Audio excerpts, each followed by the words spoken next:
Crook and Peterson and even the new guys all chipping in on that.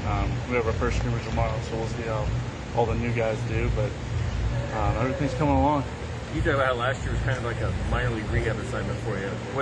Where's your arm at now, and where do you expect to be kind of coming into the season? I'm currently coming back from the lawn toss program. I'm full blown, ready to go. I'm in all the drills in practice. Not skipping a beat. And, that's going to be huge for me coming up for this next season. Is getting an entire fall under. 100%. Yep, 100%. Knowing how last season went, what's the biggest change that you guys are going to bring into the program this year? It's our focus. We're going to focus more on, just the little things, keeping things simple. We're going to take Joe Madden's approach is do simple better. So we're just going to do one thing at a time and make it as easy as possible. There's a lot of young guys on this team too, a lot of freshmen. How are they kind of getting into the little things? They're learning the process. Every freshman comes in, thinks they know everything about the program, and then they get the signs, and it's just trying to learn all of them, and things change pretty quick. But, they're doing a great job. The focus, the intensity, in the weight room, at practice, it's all great, and they're doing the best they can to learn as fast as they can, and we're hitting the ground running right now. What are the advantages for you? What is this like your fourth fall coming in here? What are you doing differently now, or how does it feel differently than? Well, one thing, it feels weird being the old guy now. I felt like I was the new guy last year, but no, it's just a new approach, same team, or same philosophy. Nothing changes. You just keep playing the game, and just keep moving forward. Was the summer stressful for you at all with the draft and signing stuff? What was that situation like? Yeah, going through all the draft stuff and talking with the team and stuff. That was something that I'm glad that I got to experience going into this next season. But I'm glad I'm back.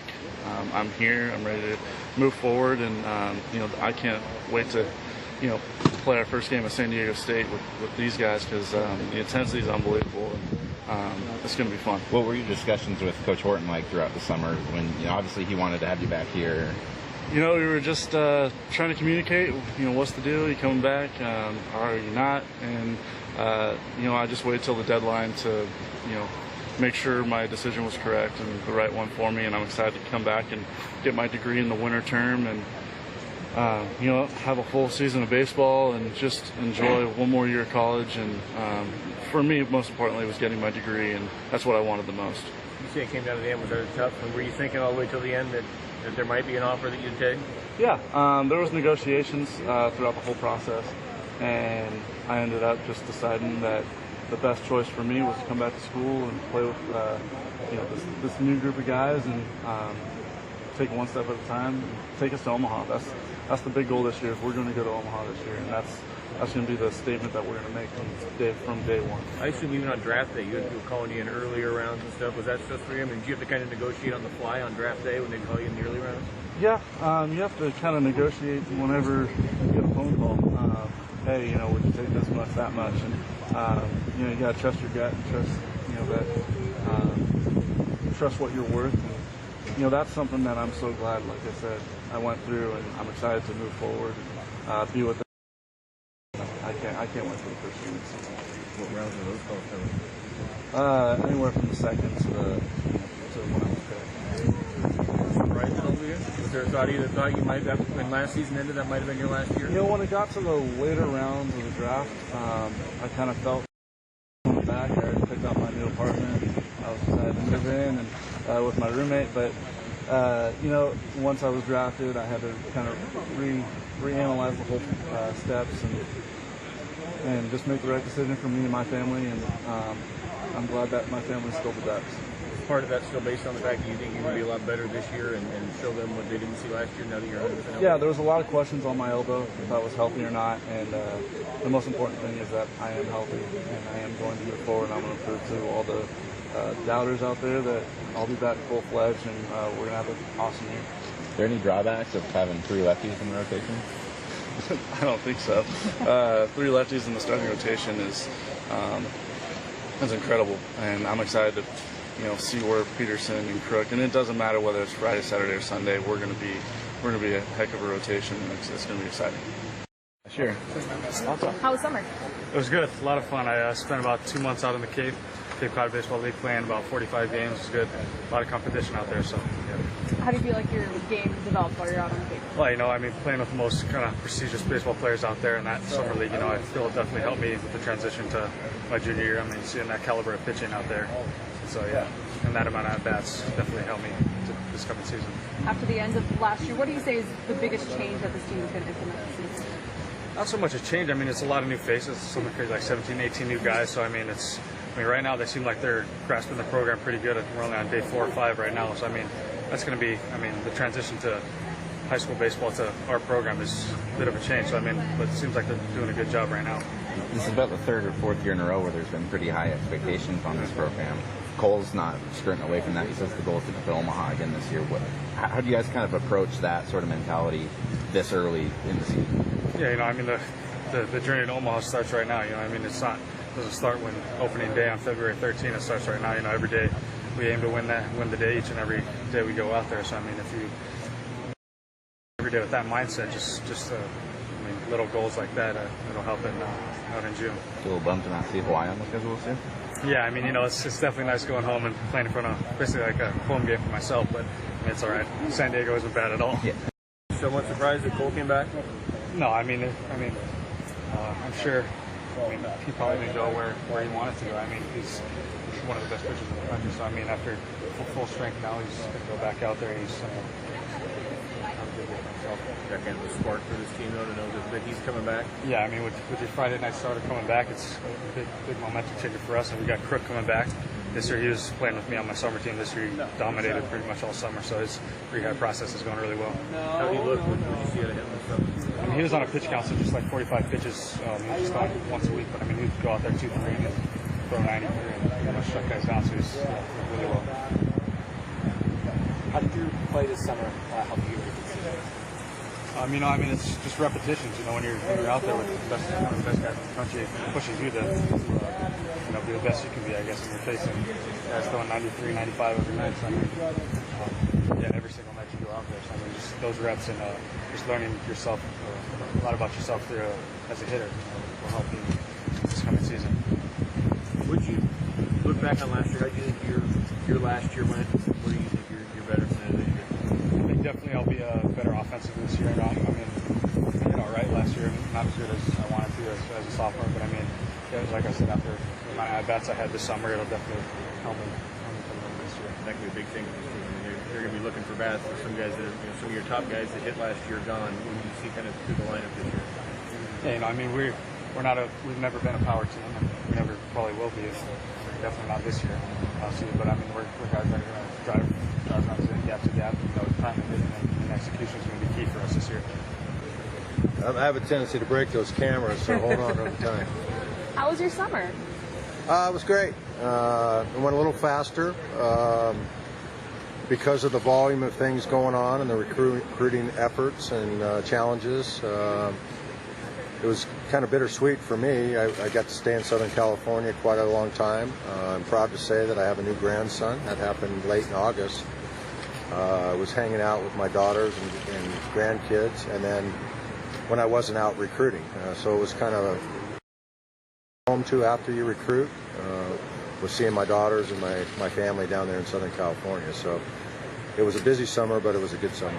I know it's only on day 4 or whatnot for you guys, but how do you feel like this team is starting to develop expectations for them coming season? Well, we haven't talked a lot about expectations. I think that's one of the things that we've talked a lot about in years past, and this being our 8th year, and we didn't go backwards. We didn't go, oh, shucks, we should have done this last year or the previous 7 years. And we talked about, our own little version of Win the Day. Win the Day is a great quote that was developed through the football program here, and we do it a lot of different ways, but trying to take care of today. We're healthy. We got 18 new players in. Horizon looks great. There's great potential. We've won a lot of the days in practice. Little things like their presence, their energy, their focus. The leaders seem to be mentoring very well. So I'd say for 3.5 days, we've done very, very well. We've controlled the things very well that we can control. being able to take this summer to kind of digest how last season went, what is the biggest change you want to implement in the program? Well, let's face it, winning more. But how do you do that? I held myself accountable for a group last year that we felt like didn't achieve their potential. We were very encouraged this time last year, and something got in the way of that. And so like I told you guys at the end of last year, there's a lot of areas that we would look at. How do we coach better? What do we do better here? What do we have to change? There isn't wholesale changes because we believe in the philosophy of the program, the structure of the program, and the culture. It's subtle little things here and there, and it's mentality and it's trust. We have to trust that this is a whole different group. It has nothing to do with last year. If there's anything that failure brings, is an opportunity to learn, and I think the returning guys and coaching staff are just really hungry to do the right thing about it, try to win a lot of days in a row, and hopefully not have any swells. And whatever came about for the close of the season last year, where we started playing excellent baseball, not good enough to get to the College World Series, but we beat some awfully good teams down the stretch. Hopefully we can hang our hat on that momentum instead of the negative momentum that was in the middle of the season. On paper, it seems like you guys have at least a weekend rotation filled out, and that looks awfully strong. But how do you still kind of like instill fall competition in some of the other arms of the guys who aren't the Irvins, Crooks, Petersons out there? Well, right now we have 19 pitchers. So you say there's 3 guys that are penciled into the weekend rotation. That's probably accurate in their minds. But in those other 16 guys, they want that job. That's where the competition is healthy. And then let's just take those 3 guys. If those guys end up being the weekend rotation, one of those 3 guys wants to ball on Friday. And so potentially you're right. That has a chance to be our best rotation ever here, which is saying a lot. And also has a chance to be maybe one of the best ever in college baseball. That's up to them. Potential is one thing, and having that come to fruition. So I've been very pleased with those 3 left-handers, quite frankly. They're coming back from Tommy John with Matty, and their leadership. They're working as hard as anybody, and I think that's part of the chemistry of a good ball club. Is when your better players, let's say, are the leaders, and they're not just talking about it; they're doing it. And that lends itself to healthiness and a good culture with the team. And certainly David Peterson just had his toenail removed yesterday, so he's out for a couple days. Matt Crook and Cole Irvin have provided good leadership. So I hope we're talking about them at the end of the year as the 3 best weekend rotation that we've ever had. I'd say the exception would be Nogo's comfortable out of the bullpen, and he wants to be the stopper. But all those other guys want to start, I would say. That's kind of what a guy wants to do. And so as the fall goes along and the spring goes along, and we decide if the 3 left-handers have earned, it isn't just potential. They have to earn that again, no matter what they've done up to this point. Somebody's going to earn those roles, and so we're going to have a scrimmage tomorrow. That starts the process of evaluation and what did you earn. What, third base, first base? I think it's kind of too early. A.J. Balta's back from his knee injury, and he's a candidate at first. And we've got 18 new players. We've got 4 infielders, a catcher, and 2 outfielders that are brand new guys. We're very encouraged with the recruiting class, and we think those youngsters are going to put pressure on the returning guys as well. Uri stays back, and then we've got a couple guys that came in as high-profile guys that we would think they might be part of our infield. She got Taslap back and Karaviotis back, and so it's going to be a really healthy battle in the infield. We're just going to start. Yeah, I'm sure you've got a whole bunch of guys who played before, right? Yeah. Some freshmen coming in there too, but obviously you could field an outfield about 5 deep with returnees too. Yeah, and that's, you want some experience, and Coach Waz does a great job of developing them. And what we hope is they, Catalano and Graybeck have played a lot of innings in and out. They interchange with one another. They have their best career year, I guess would be the best way to say it. I think, and everybody's poised to do that. So I think, as long as the competition doesn't lend itself to nervousness or fear of failure, which you don't want anybody looking over your shoulder. But like I told them the other day, they're big boys now. The days are gone in club baseball and high school baseball where you get to play every single inning because we're going to have 35 good players. There's going to be great competition, and if that instills fear in them, then shame on them, because it's real. You're going to have to go out every day and perform, and hopefully there's some confidence too. That's one of the big words we've been using since we've come back. How do you maintain your confidence when there's a lot of pressure? I don't have the answer to that. Totally, that's up to them.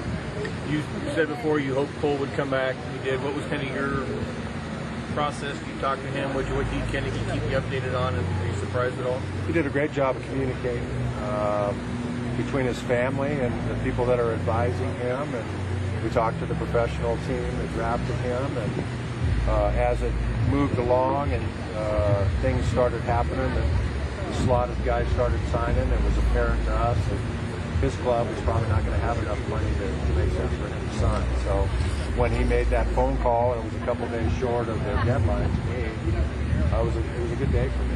Not only with his talent, but his leadership. And I'm sure, I thought it was the right thing for him to do, just like his people around him, his family, that were advising him. And hopefully we'll at the end of the year, we'll prove that to be one of the greatest decisions he's made. You did exactly. He says he's 100%. Like Cole Irvin. He and Matt, Matt pitched in the case, but they're not going to start up at the same time as the other guys are. We're going to kind of wean them into it a little bit. So I think their first scheduled competitive inning will be on October 1st. That's a Thursday down the road. So he looks good. His body looks good, and his attitude has been outstanding. Some of those other guys coming back from injury, Character, Packers got hurt last year. How are those guys doing? Carricker's still in the rehab process. Hopefully, whatever date that was, April 8th, I think it was, that he had a surgery. So hopefully he'll be ahead of that curve. Packard, he's not throwing yet, but he's hitting. We've got Jacob Goldfarb that had hip surgery. That's way ahead of the estimated time of him being 100%. But he's limited right now. He's not doing much, and so we're pretty healthy. But it's a good time for us to have a couple little nicks here and there, and nothing that we think is going to keep any of those guys out long term. So we're encouraged. Thanks, All right, thanks, George. Good to see you.